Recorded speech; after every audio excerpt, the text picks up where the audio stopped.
పురుటి నొప్పులు వస్తున్నాయని 108కి ఫోన్ చేసి అంబులెన్స్కు అందుబాటులో లేకుండా గర్భిణి పారిపోయిన ఘటన అల్లూరు జిల్లాలో జరిగింది. గూడెం కొత్త వీధి మండలం గుర్రాల గొందిలో వంతాల శ్రావణికి గురువారం పురుటి నొప్పులు వచ్చాయి.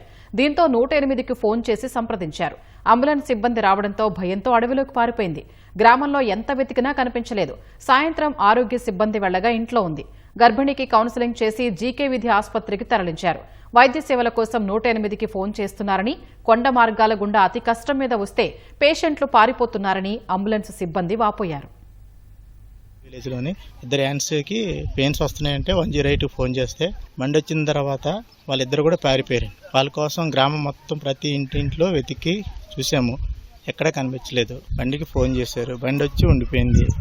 ఎక్కడికి వెళ్ళిపోయారో తెలియట్లేదు. వైపు ఎన్ఎం గారు ఒక పక్క ఆశ, ఒక పక్క హెల్త్ అసిస్టెంట్ కూడా దయచేసి ఇంకోసారి ఇలాంటి ఫోన్లు చేయకండి అండి. ఎందుకంటే ఫైన్స్ వచ్చినప్పుడు ఫోన్ చేస్తే బండి వచ్చినప్పుడు 108 బండి వచ్చినప్పుడు తప్పనిసరిగా అక్కడ ఏంటినట్లు ఉండాలి.